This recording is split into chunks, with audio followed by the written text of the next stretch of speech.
encontrando um novo começo. A palavra de Deus é sobre um novo começo. Aliás, ela nos fala da necessidade urgente de um novo começo e aponta o caminho para isto. Todos nós podemos ter um novo começo. Vamos continuar pensando nessa direção na palavra de Deus esta noite, hoje focando em Lucas, Evangelho de Lucas, terceiro Evangelho, capítulo 14, vamos ler do verso 25 ao verso 34. Lucas 14, começando com o verso 25. Vamos focar nesse texto, mas vamos lembrar um verso das Escrituras que resume tão bem a verdade de que é possível um novo começo. 2 Coríntios 5:17. Vamos dizer juntos essa porção preciosa da palavra de Deus e guardá-la em nossos corações. Então, juntos, se alguém está em Cristo, é nova criatura. As coisas antigas já passaram, eis que surgiram coisas novas. Abençoado e feliz é aquele que já encontrou e experimentou a verdade única deste verso, que é a verdade e a mensagem da palavra toda de Deus. Agora no Evangelho de Lucas, vamos ler um texto sobre Jesus Cristo. Os evangelhos é sobre a vida e obra de Cristo, então aqui sobre Jesus Cristo, e num incidente que foi necessário e relevante para aqueles que ali estavam com ele naqueles dias, e é para todos os seus discípulos em todos os tempos, inclusive para nós nesta noite. Lucas 14, então, começando com o verso 25, é a palavra de Deus. Neste momento que o Senhor lhe deu uma mente alerta, que o Senhor lhe deu um coração aberto para a palavra dele, e todos nós sejamos edificados. Ouça a palavra. A narrativa diz: uma grande multidão ia acompanhando Jesus. Este, voltando-se para ela, disse: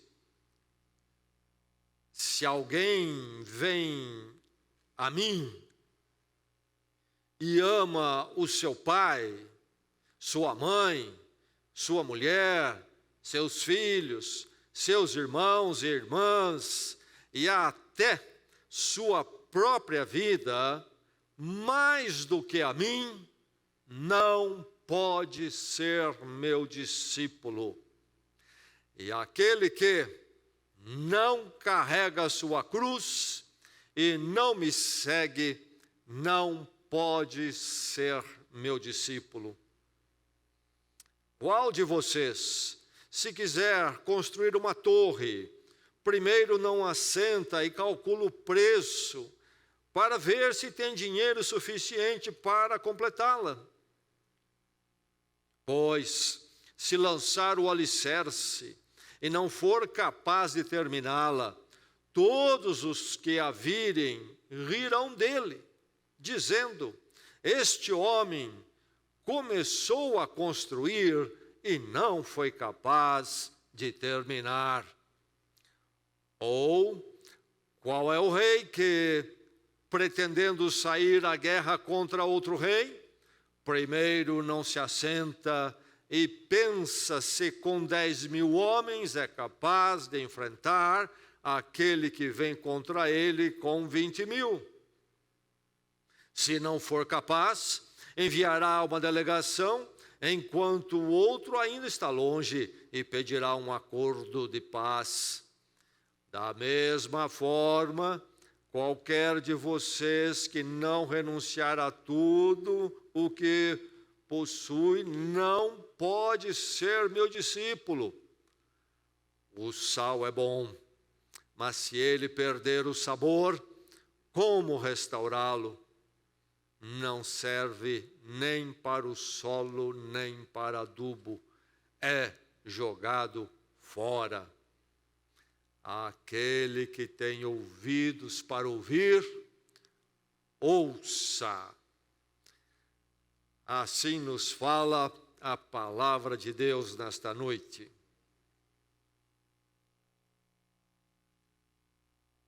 Toda vez que eu preciso ir a São Paulo, usando a Fernão Dias, eu que não sou engenheiro, percebo como há ali alguns trechos onde a engenharia está aquém e que mereceria então se refazer a estrada, ou melhor, fazer uma nova estrada, abandonar o curso e percurso que ela tem, porque é um traçado ultrapassável para a engenharia dos nossos dias, e a estrada seria muito mais segura. E a pergunta então é: por que não fazem uma nova estrada?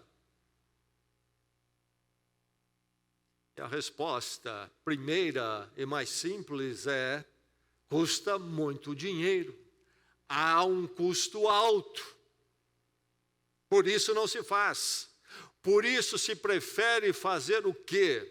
Maquiar, administrar a coisa antiga, manter a coisa antiga e dar um jeito, e ir contornando o problema, porque o custo para fazer algo novo de verdade é muito alto. É assim com a Fernão Dias, é assim com a porção de obras e coisas, mas acima de tudo, é assim na questão nossa enquanto seres humanos, é assim no ser humano. E é assim em relação ao ser humano e em relação a Deus. É o custo de ser algo novo, ou melhor, alguém novo, é alto, é muito alto, e por isso as pessoas preferem ir maquiando a sua velhice emocional e espiritual, ao invés de experimentar o novo. Houve um teólogo chamado J. Adams, morreu pouco tempo atrás, e era um homem de grande preparo, e ele marcou época levantando a bandeira do aconselhamento bíblico, percebendo o crescimento que aconteceu na sociedade em poucas décadas e como tomou conta o aconselhamento humanista.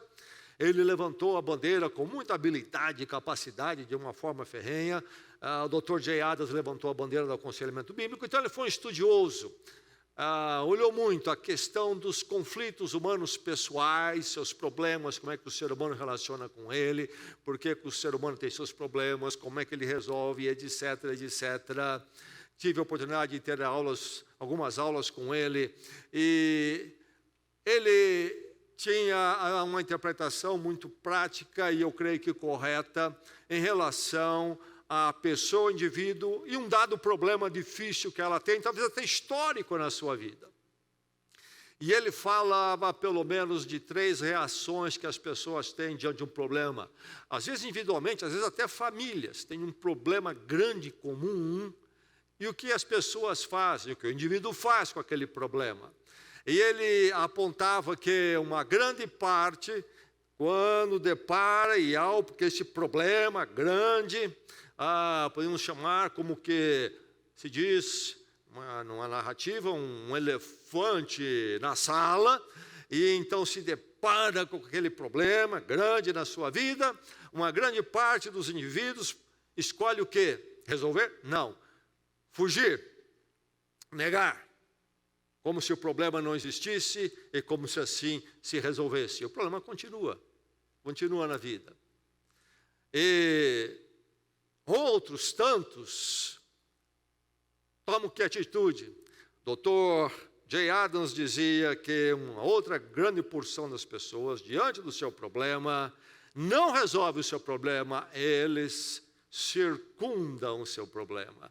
Imagine um elefante na sala, e ao invés de você dar um jeito e tirar esse elefante dali, você prefere toda vez que chega na sala dar a volta no elefante. E quando você volta à sala, está lá o elefante, você dá a outra volta. E nem você, nem ninguém da casa tira o elefante dali. Prefere se circundar, dar a volta. E ele apontava que uma minoria apenas, realmente, de forma muito honesta consigo mesmos, diante deste problema enorme, enfrentam esse problema para resolver. Por quê? Porque há um preço. Há um preço que não quer se pagar. Aqui está Jesus nesse texto, fazendo o quê? Ele está indo para Jerusalém, para o momento derradeiro. Está subindo para Jerusalém, está viajando para Jerusalém. Mas não está sozinho. Tem os seus 12 discípulos, e certamente muitos discípulos verdadeiros que seguiam. Mas aqui o negócio é tremendo. Diz aqui que uma grande multidão o seguia. Imagina? Jesus caminhando, não uma multidão apenas, diz o texto, uma grande multidão. E aí este verbo aqui dramático, que realmente na língua original é muito, muito forte, muito dramático, e diz, e ele voltando-se para a multidão. Era um trem da alegria. Vamos lá, Jesus, a Jerusalém. Jesus está indo para a cruz. E o povo numa festa. É aquela superficialidade. E eu olho grande parte do chamado movimento evangélico dos nossos dias, o chamado movimento gospel aí, eu tenho um pouco de impressão que parece com essa multidão, para a qual Jesus se volta e coloca o que ele coloca aqui. Em Cristo há um novo começo. Sim, se alguém está em Cristo, é nova criatura. Porém, o novo começo verdadeiro, que só se experimenta em Cristo, é custoso, tem um preço, é caro. Por isso que Jesus Cristo tem muitos apreciadores. Jesus Cristo tem muitos fãs. Jesus Cristo tem muitos que até se apresentam como devotos a Ele. Mas aquilo que ele diz aqui, discípulos, não pode ser o meu discípulo, são poucos. Por quê? Ser até devoto de Jesus, ser admirador de Jesus, não tem custo. Não tem custo. Mas ser discípulo, ser transformado por Ele, ser uma nova criatura, tem um grande custo. Nesta noite, a oportunidade da palavra de Deus para mim, para você, de um novo começo, é real, é possível. E em Cristo é isto. Mas é preciso que entendamos, se é que vamos experimentar um novo começo, entendamos o custo. E nós que já experimentamos, que nesta noite possamos reavaliar a nossa experiência com Cristo e nos aprofundar nela, entender mais o que é ser uma novidade em Cristo. E talvez alguém nesta noite será a noite do início, onde então você se tornará alguém realmente novo em Cristo. Mas veja o custo, novo começo acarreta alto custo. Veja como é que é o custo, veja quão alto, porque o custo começa com a sua própria pessoa, melhor ainda, com o centro do seu ser. E poderíamos buscar uma palavra que se tornou comum na nossa cultura, a palavra ego, o meu ego, o meu eu. Como é precioso para nós o nosso eu, na verdade. O que é de mais precioso para mim do que o meu ego? O meu eu, meus pensamentos, o que eu gosto, meus valores, minha identidade, o jeito que eu quero ser. É o que é de mais precioso. Minha própria vida, minha própria existência. Mas o custo é muito alto porque vai mexer primeiramente, justamente com o nosso ego. Isto que nós apreciamos, valorizamos mais. O novo começo tem um alto custo de submissão do nosso ego.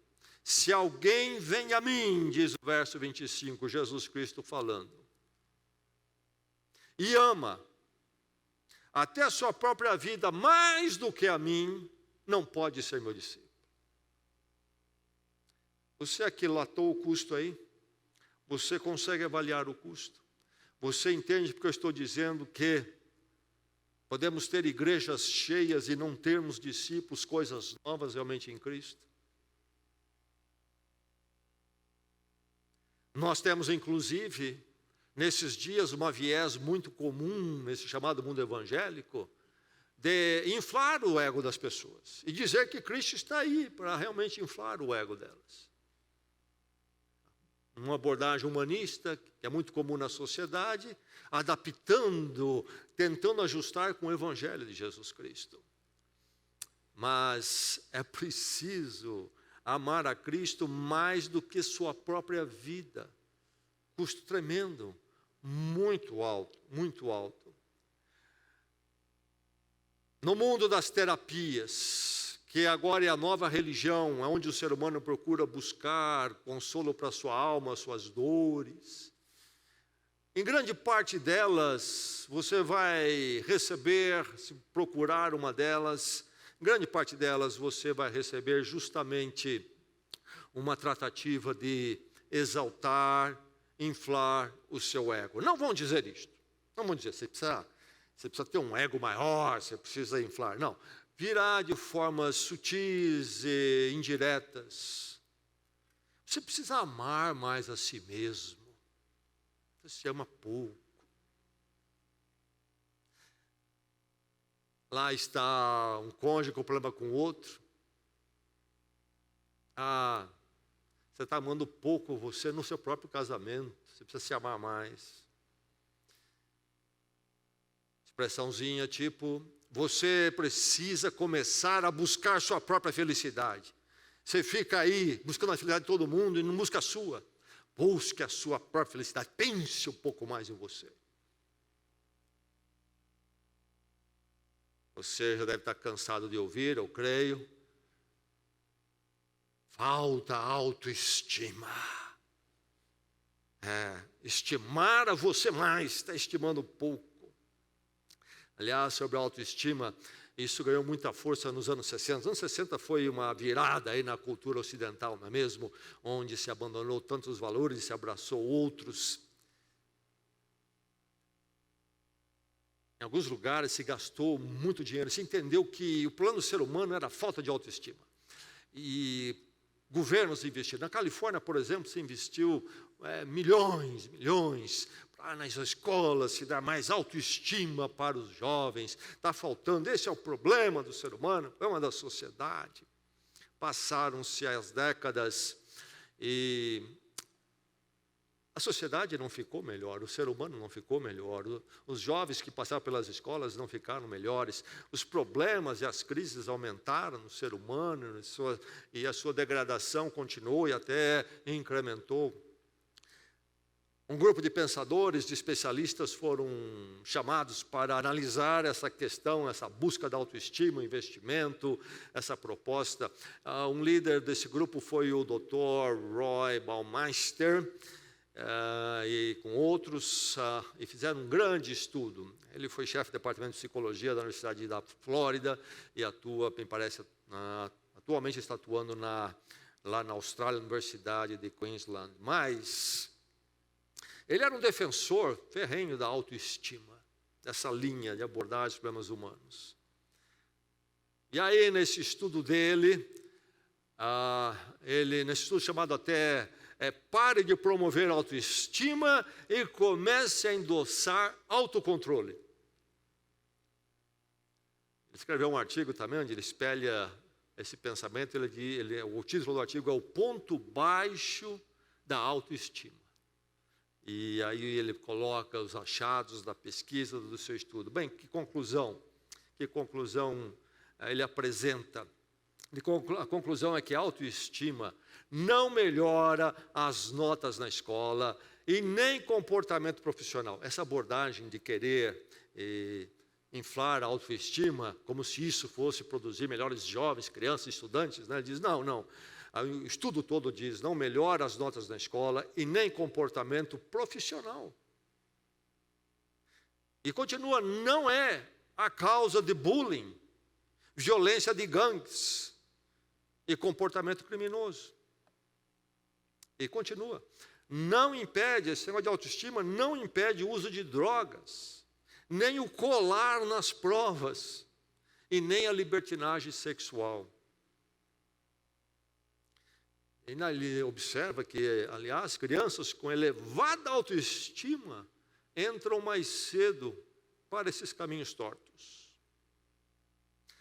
E aí a solução, em poucas palavras, é: esqueça a autoestima e concentre no autocontrole e disciplina. Mas é claro que isso não tem um apelo muito forte, ainda que solicitado e feito por pessoas de capacidade. A autoestima para o humanismo, para uma proposta de vida e sociedade sem Deus como é hoje, é um caminho muito atrativo e vão continuar insistindo nessa direção. Mas, enfim, o ego, é preciso submetê-lo ao que Jesus coloca aqui. Não é que nosso ego está com problemas, está doente, está fraco. Não, ele está grande demais. Está grande demais. Aqui Jesus fala sobre amar. A minha versão de Bíblia tem o verbo amar, mas é interessante que no original, na verdade, Jesus não usa amar, mas odiar. É preciso odiar aí os familiares e o que você possui. Por que colocam amar nas nossas versões? É porque o odiar, no uso que é feito aqui, lá, então, na cultura semítica de Israel, nos tempos de Jesus, era uma apresentação de comparação, é força de expressão, é uma hipérbole que eles usavam para apresentar uma escala de valores, é uma forma dramática, uma figura de linguagem para se colocar. Na verdade, é realmente uma comparação de amor, por isso que, então, para o português, em outras línguas também, traduz por amor aquilo que seria odiar. Se odiar mais o pai, a mãe, e não a Cristo. Enfim, essa comparação. Cada língua, cada cultura tem suas formas dramáticas e figurativas de fazer as suas colocações. Um dia eu estava perto de uma pessoa, duas pessoas, aliás, e uma entregou o convite de casamento para a outra, e o convidado ali na hora, quando recebe o convite, ficou muito alegre, expressou alegria para o outro pelo casamento, e o outro disse: então espero você lá, né? E a pessoa, o convidado ali, na hora que recebeu o convite, disse, então, respondeu o quê? Eu vou ao seu casamento nem que eu morra, né? E aí alguém de outra cultura escuta isso e fala: que é isso? Brasileiros, né? Então é preciso entender aqui. Então o amar funciona bem na nossa língua para entendermos a ideia aqui. Mas o fato é que o que Jesus está colocando aqui, o que ele está dizendo? Que então nós temos que ter um desprezo pela nossa pessoa, talvez até encaminhando para um lado de um budismo assim, onde eu preciso sumir e minha individualidade, minha personalidade, e então eu preciso me esvaecer num todo aí, não ser mais o eu, uma individualidade. Seria isso, Jesus está meio budista, ou qualquer outra coisa. Não poderia ser. Cristo, Deus conosco, Deus é o nosso Criador, não é mesmo? A vida é preciosa, é criado pelo Senhor.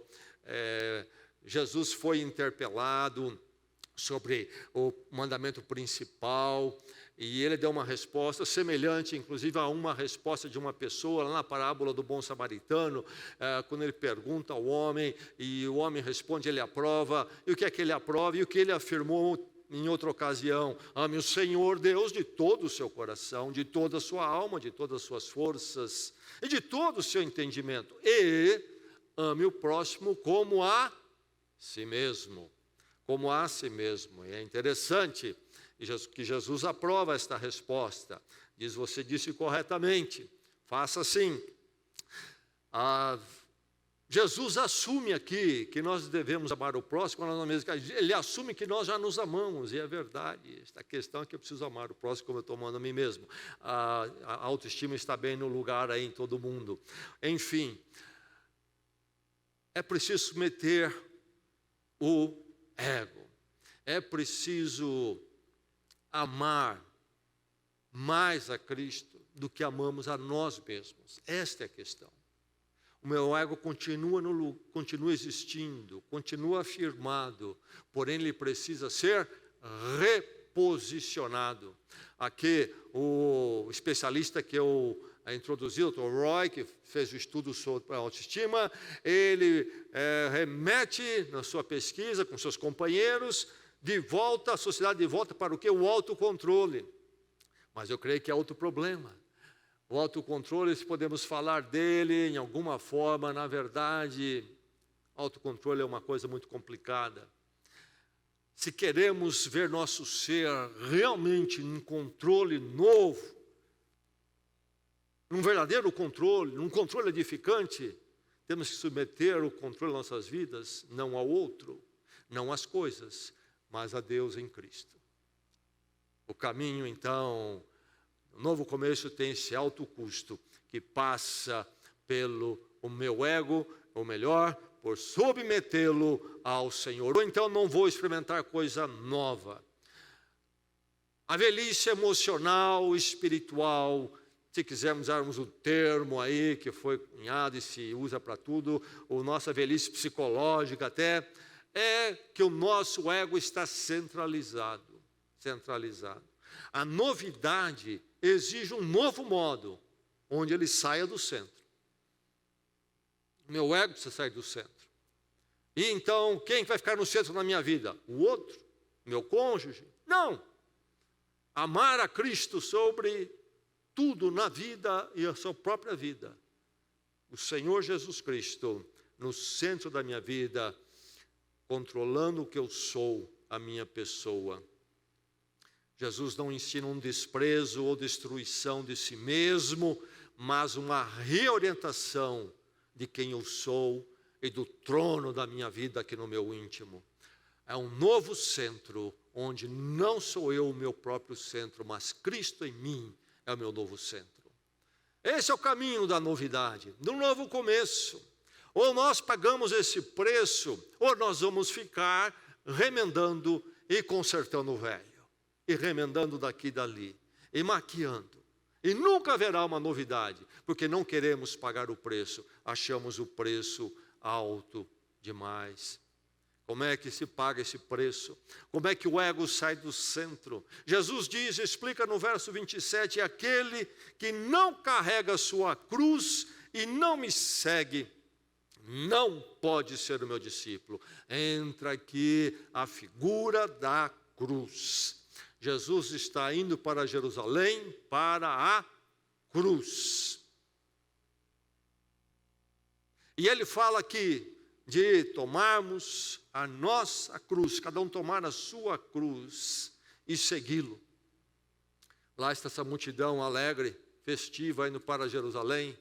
Jesus vai ser preso quando? E crucificado durante a Páscoa. Grande festival em Jerusalém, a cidade fica abarrotada, os judeus de outras terras, que moravam em outras terras, vinham para Jerusalém, e lá está esse povo indo com Jesus, subindo para Jerusalém também, é uma festa, e Jesus vai falar de cruz, porque ele vai para a cruz, é preciso tomar a sua cruz, e quando nós vemos, esclarecemos essa expressão à luz dos outros ensinos, dos outros textos do Evangelho, do ensino de Jesus Cristo e do ensino apostólico, nós entendemos melhor. Não é que eu vou precisar pagar eu mesmo o próprio preço para ser uma novidade. Jesus vai para a cruz para fazer isso. Ele paga o preço. Mas, como é que eu descadero, destrono o meu ego? Como é que eu crucifico o meu ego? Entregando-me à morte de Cristo por mim. Esse é o tomar a minha cruz. E depois, viver dessa forma. Estou crucificado com Cristo, então vivo não mais eu, mas o Cristo ressurreto vive em mim, nas palavras do apóstolo Paulo. É preciso então carregar a sua cruz, isto é, eu participar da cruz de Cristo, tendo ele como meu substituto, e então realmente o meu ego ser crucificado ali, não mais o meu ego que me distanciou de Deus, queria ser senhor de si mesmo e não de Deus. Agora esse pecado, essa rebelião principal, Cristo pagou na cruz, morri com ele, nasci para uma nova vida nele. Somente nesse encontro da hora da verdade do meu ser, da minha história, com a cruz de Cristo, e ela se torna minha, e eu tomo então a minha cruz que está em Cristo e vivo por ela, somente aí aí vou experimentar algo novo, vou lidar com o meu ego, com a raiz do problema. Não com aquilo que é superficial, exterior, não com uma faceta, mas com o centro, o meu ego, o centro do meu ser, não mais ele dominando, mas crucificado para que Cristo domine. É uma transformação tremenda, é um novo de verdade, é o verdadeiro novo começo que somente em Cristo posso experimentar, mas ao preço de submeter o ego. Viver uma vida cristã sofrendo, seja lá o que for, pelo meu identificar com Cristo. E seja o que for que o mundo pense de mim, eu sei de quem eu sou e por que eu sou o que eu sou agora em Cristo. E eu vou em frente, seja o preço que for que isso peça de mim.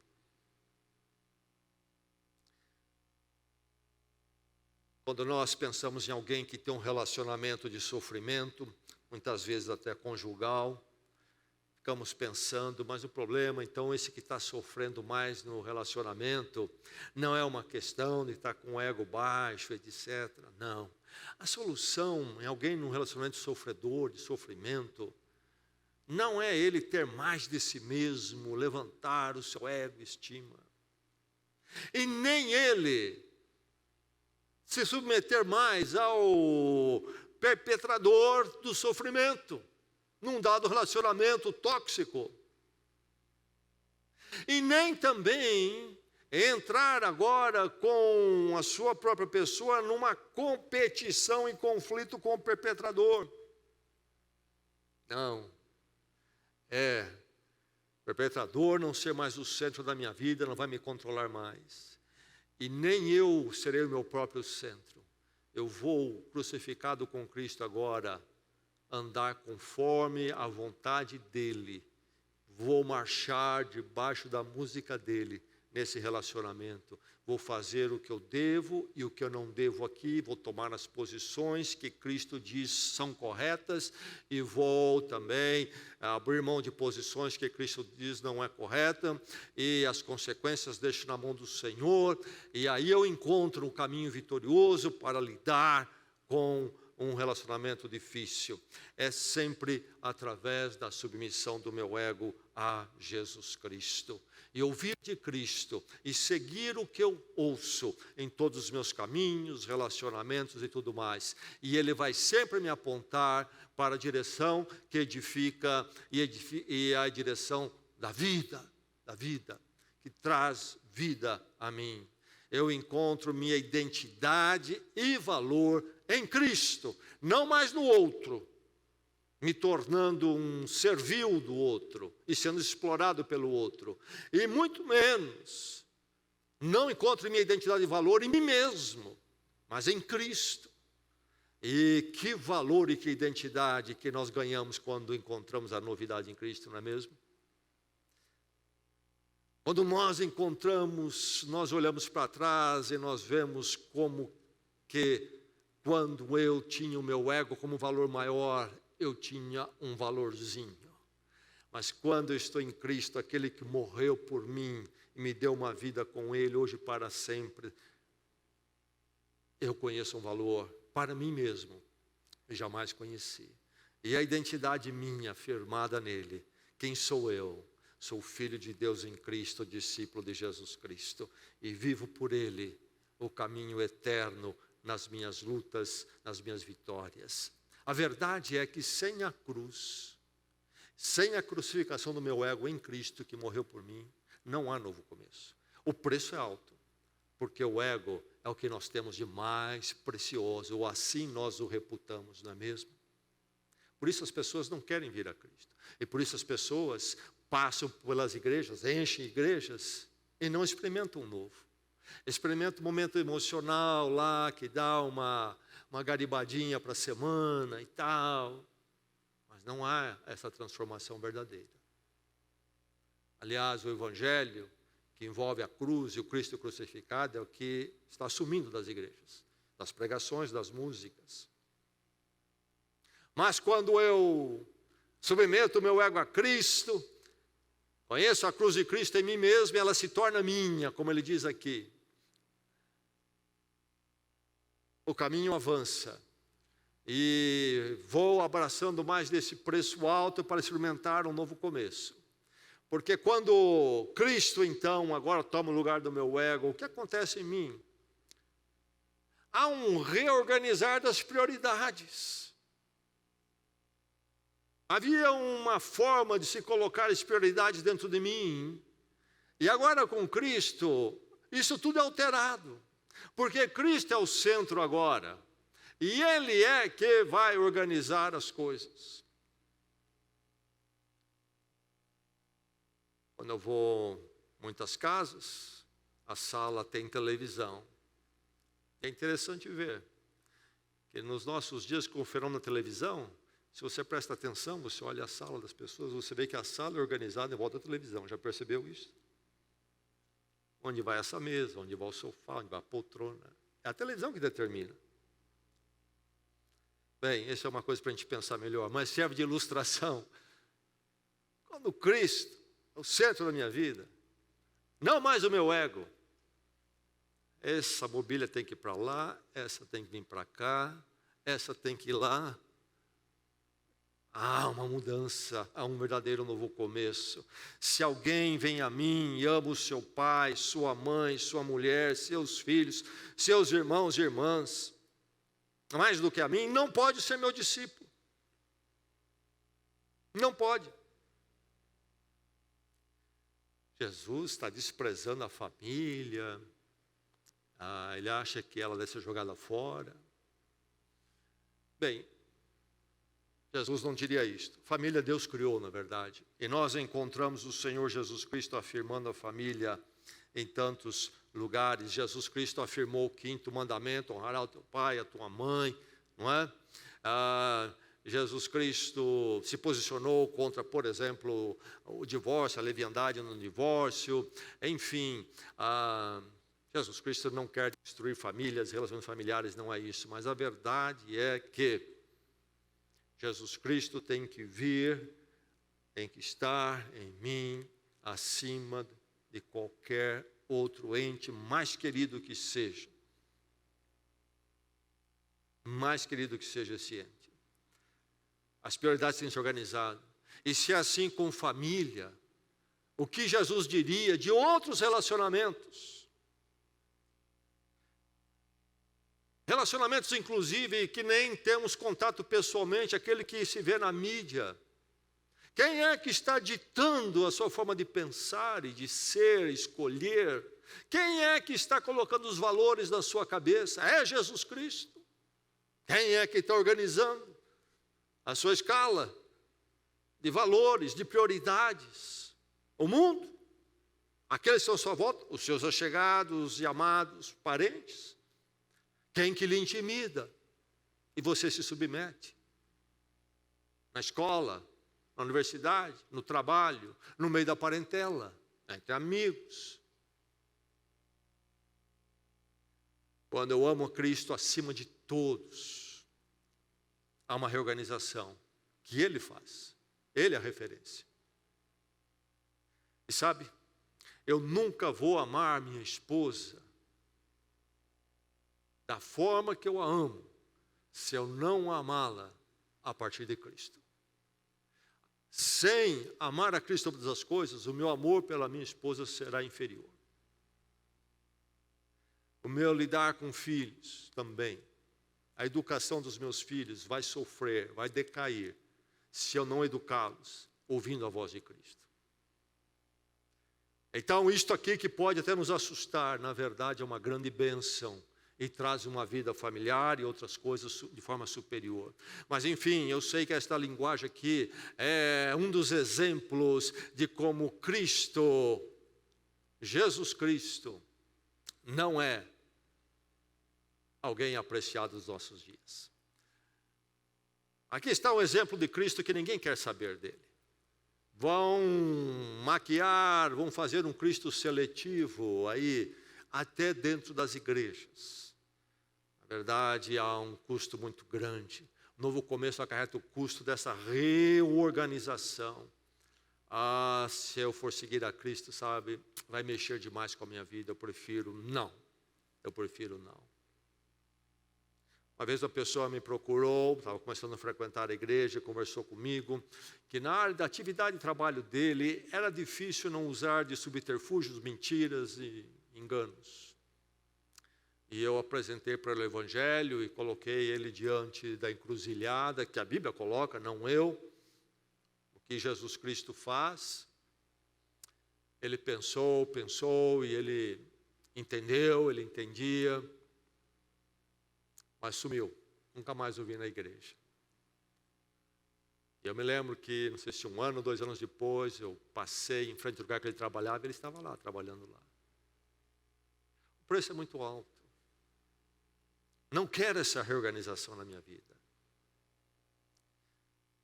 Cristo, acima de tudo, Senhor dos meus relacionamentos, minhas afetividades e tudo mais. A minha nova escala de valores e lealdades. Veja o que Jesus diz no verso 33, da mesma forma, qualquer de vocês que não renunciar a tudo que possui.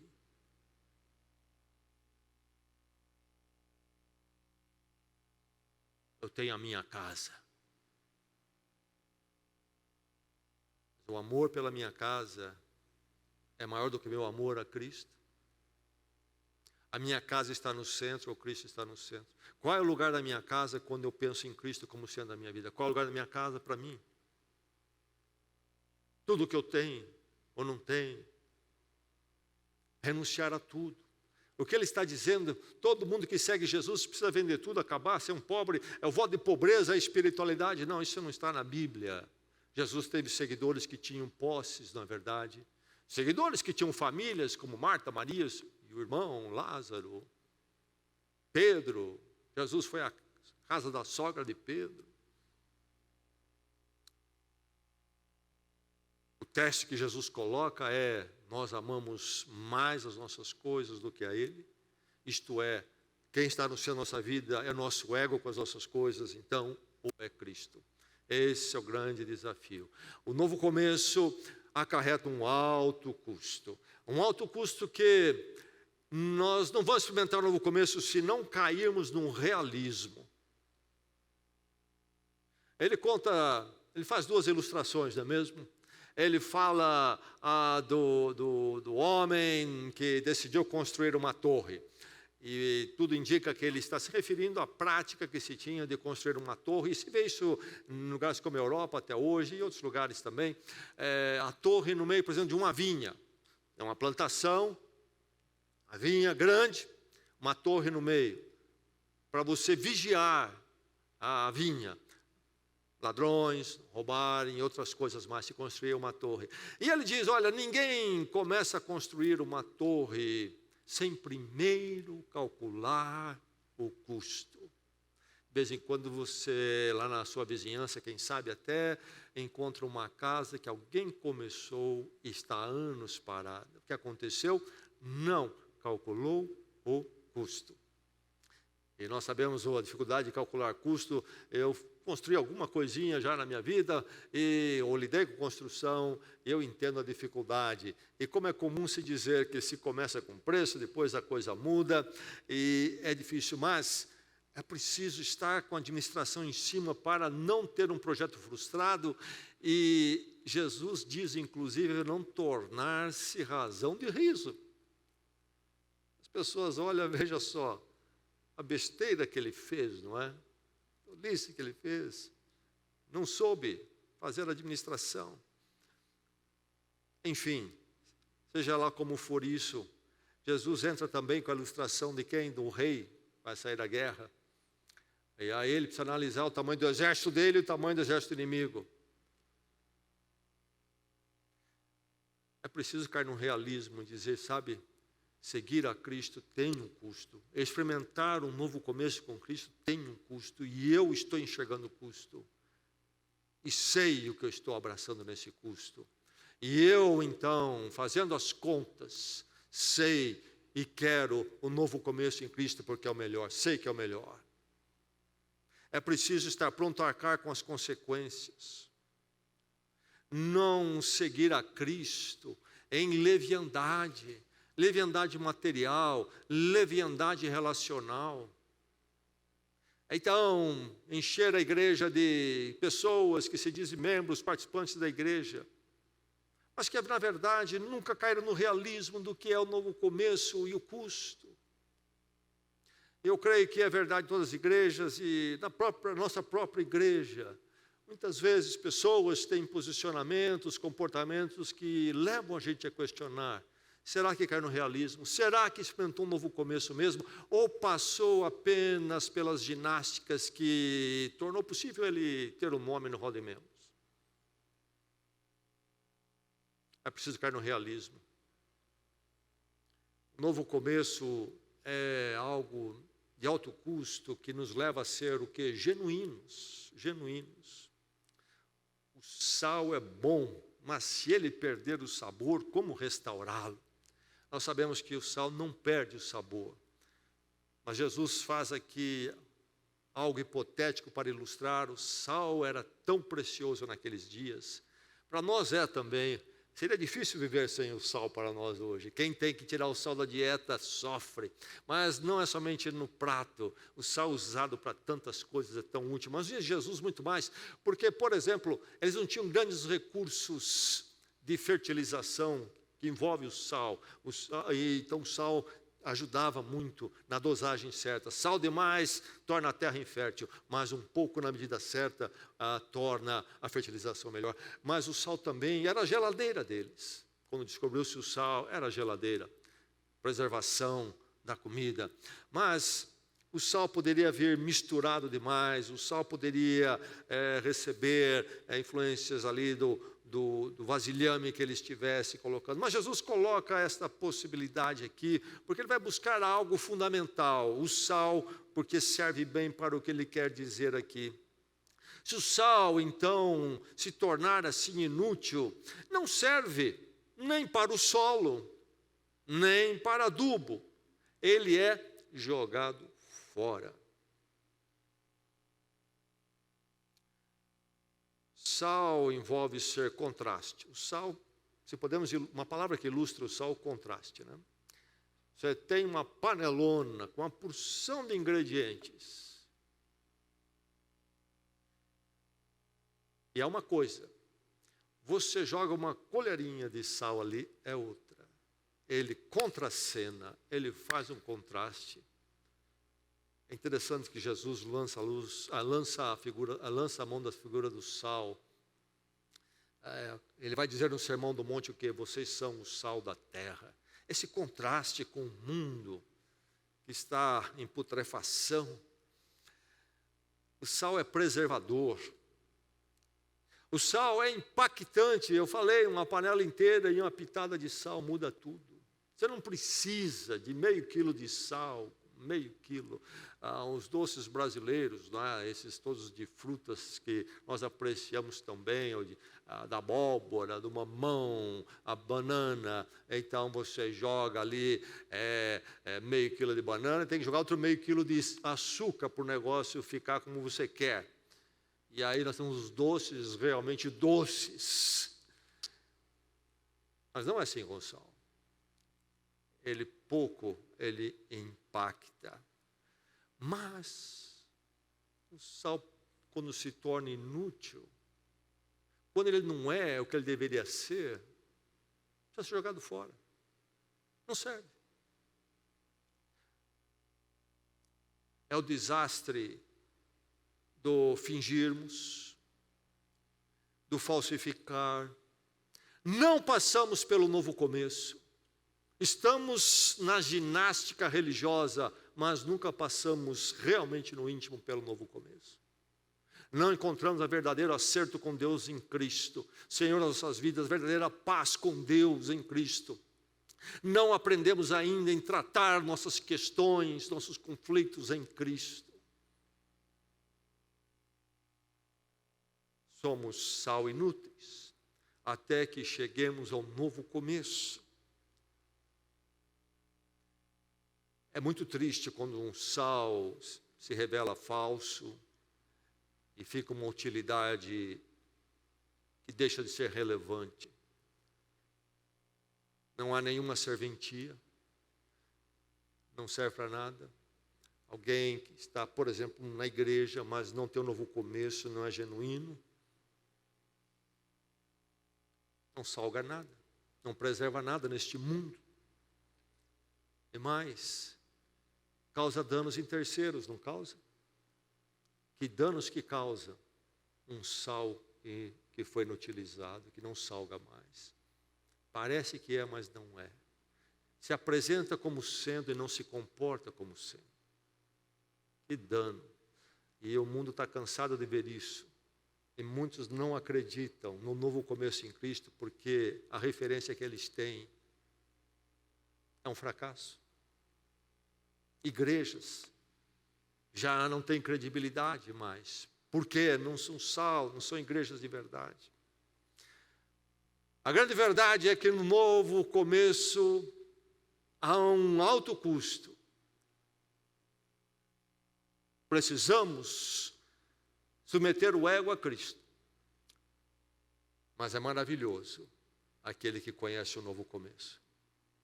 A maior parte, ao ver o custo, vai fugir, negar. Não preciso. Vou dar um jeito por aí. E outra grande parte vai tentar contornar, fingindo que viu, que passou por ele.